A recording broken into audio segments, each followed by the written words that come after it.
Psychoactive drugs are chemicals that change perceptions and moods. They may distort people's perceptions, change their moods, or cause them to see or hear things that are not real. A drug's overall effect depends not only on its biological effects, but also on the psychology of the user's expectations, which can vary with social and cultural contexts. For example, if one culture assumes that a particular drug produces euphoria, and another does not, each culture may find its expectations fulfilled. So why might a person who rarely drinks alcohol get buzzed on one can of beer, while a long-term drinker shows few effects until the second six-pack? Well, the answer is tolerance. With continued use of alcohol and some other drugs, marijuana is an exception, the user's brain chemistry adapts to offset the drug effect, a process that's called neuroadaptation. To experience the same effect, the user requires larger and larger doses. In chronic alcohol abuse, for example, the person's brain, heart, and liver suffer damage from the excessive amounts of alcohol being tolerated. Ever-increasing doses of most psychoactive drugs can pose a serious threat to health and may lead to an addiction. The person craves and uses the substance despite its adverse consequences. Regular users often try to fight their addiction, but stopping the drug may lead to the undesirable side effect of withdrawal.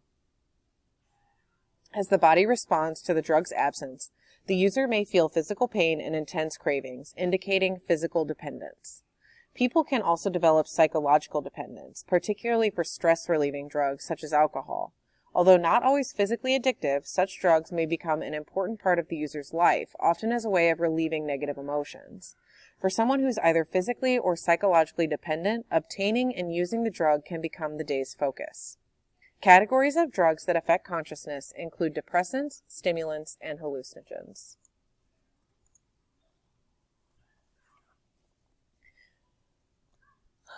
All of these types of drugs do their work at the brain's synapses, stimulating, inhibiting, or mimicking the activity of the brain's own chemical messengers, the neurotransmitters. Depressants are drugs such as alcohol, barbiturates, and opiates that calm neural activity and slow body function. Alcohol is a disinhibitor. Disinhibitors slow brain activity that controls judgment and inhibitions. Alcohol increases helpful tendencies, as when tipsy restaurant patrons leave extravagant tips. And it increases harmful tendencies, as when sexually aroused men become more disposed to sexual aggression. Low doses of alcohol relax the drinker by slowing sympathetic nervous system activity. Larger doses can cause reactions to slow, speech to slur, and skilled performance to deteriorate. Alcohol also lowers inhibitions. Worldwide, several 100,000 lives are lost each year in alcohol-related accidents and violent crime. As blood alcohol levels rise and judgment weakens, people are more likely to drink and drive. In experiments, virtually all drinkers who had insisted when sober that they would not drive under the influence later decided to drive home from a bar, even when given a breathalyzer test and told they were intoxicated. Alcohol can also disrupt memory formation, and heavy drinking can have long-term effects on the brain and cognition. As with other drugs, expectations influence behavior. When people believe that alcohol affects social behavior in certain ways and believe rightly or wrongly that they have been drinking alcohol, they will behave accordingly. In a classic experiment, researchers gave Rutgers University men who had volunteered for a study on alcohol and sexual stimulation either an alcoholic or a non-alcoholic drink. Both had strong tastes that masked any alcohol. In each group, half the participants thought that they were drinking alcohol and half thought they were not. After watching an erotic movie clip, the men who thought they had consumed alcohol were more likely to report having strong sexual fantasies and feeling guilt-free. Being able to attribute their sexual response to alcohol released their inhibitions, whether or not they had actually consumed any alcohol. And alcohol's effect lies partly in that powerful organ, the mind. Like alcohol, the barbiturate drugs, or tranquilizers, depress nervous system activity. Barbiturates such as Nembutal, Seconal, and Amytal are sometimes prescribed to induce sleep or reduce anxiety. In larger doses, they can impair memory and judgment. If combined with alcohol, as sometimes happens when people take a sleeping pill after an evening of heavy drinking, the total depressive effect on body functions can be lethal. The opiates, or opium and its derivatives, morphine and heroin, also depress neural functioning. Pupils constrict, breathing slows, and lethargy sets in as blissful pleasure replaces pain and anxiety. For this short-term pleasure, opiate users may pay a long-term price, a gnawing craving for another fix, a need for progressively larger doses as tolerance develops, and the extreme discomfort of withdrawal. When repeatedly flooded with an artificial opiate, the brain eventually stops producing endorphins and dopamine, its own opiates. If the artificial opiate is then withdrawn, the brain lacks the normal level of these pain-killing neurotransmitters. Those who cannot or choose not to tolerate this state may pay an ultimate price, death by overdose. A stimulant excites neural activity and speeds up body functions.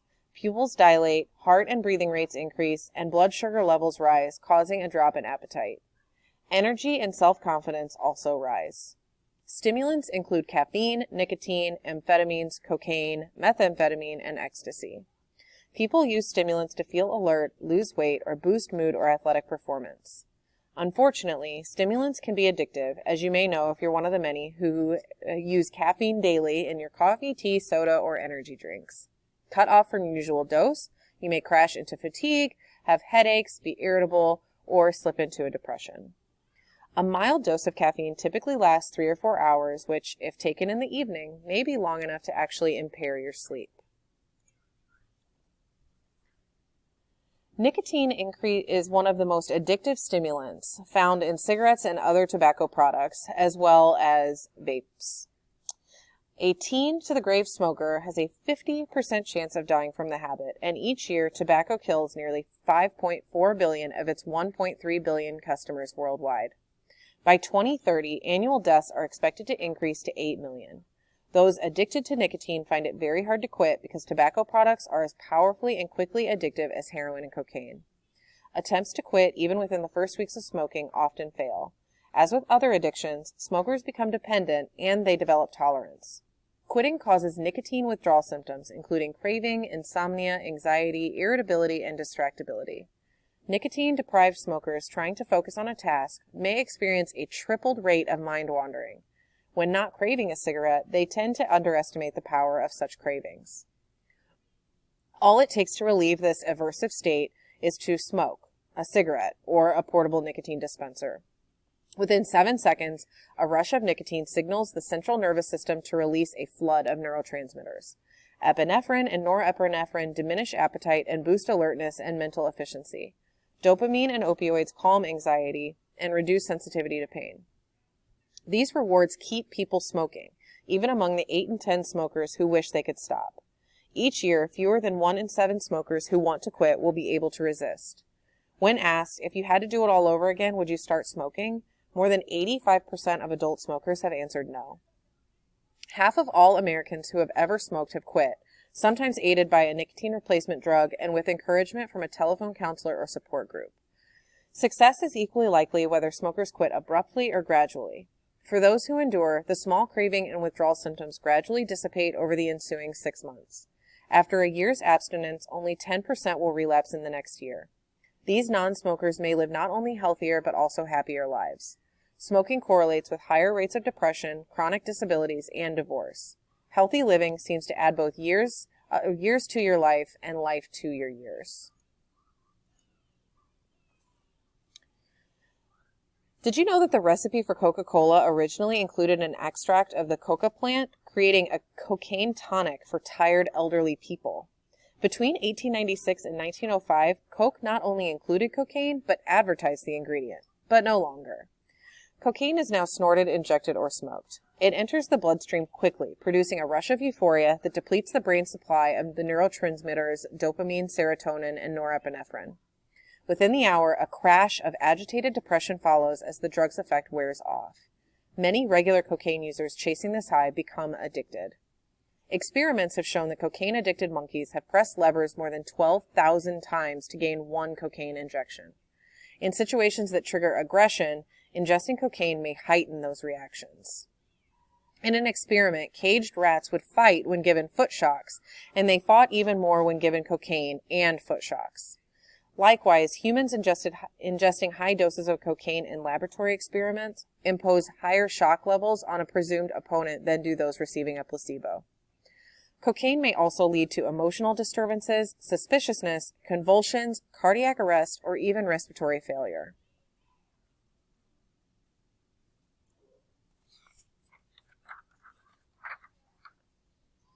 Methamphetamine is chemically related to its parent drug, amphetamine, but has even greater effects. Amphetamines are sometimes prescribed by physicians to reduce appetite or fatigue, and they're also prescribed as treatment for attention deficit hyperactivity disorder. Methamphetamine triggers the release of the neurotransmitter dopamine, which stimulates brain cells that enhance energy and mood, leading to 8 hours or so of heightened energy and euphoria. Its after effects may include irritability, insomnia, hypertension, seizures, social isolation, depression, and occasional violent outbursts. Over time, methamphetamine may reduce baseline dopamine levels, leaving the user with depressed functioning.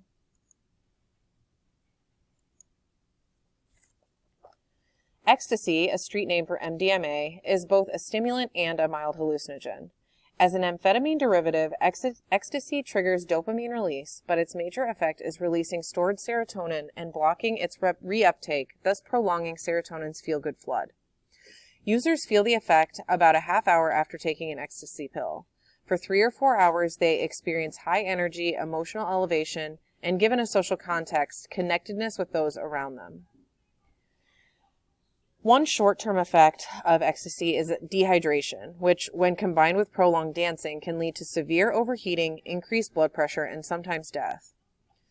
Over the long term, repeated leaching of brain serotonin can damage serotonin-producing neurons, leading to decreased output and increased risk of permanently depressed mood.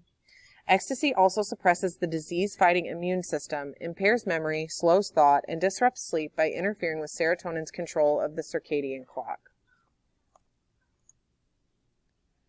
Hallucinogens distort perceptions and evoke sensory images in the absence of sensory input. LSD was created in 1943, and users claim that it expands consciousness and opens new worlds.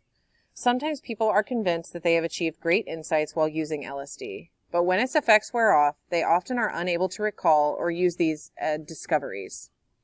LSD's effects are not predictable. Some LSD experiences are so frightening that the users, in a state of panic and confusion, can injure themselves seriously or even commit suicide. In addition, some users of LSD experience lasting side effects. The most common include memory loss, violent outbursts, nightmares, and feelings of panic. Another long-term effect is the experience of flashbacks. Flashbacks are hallucinations that happen weeks, months, or even years after LSD was used. Some psychologists believe flashbacks stem from LSD-induced chemical changes in the brain. Marijuana is a difficult drug to classify. It's a mild hallucinogen, amplifying sensitivity to colors, sounds, tastes, and smells. But like alcohol, marijuana relaxes, disinhibits, and may produce a euphoric high.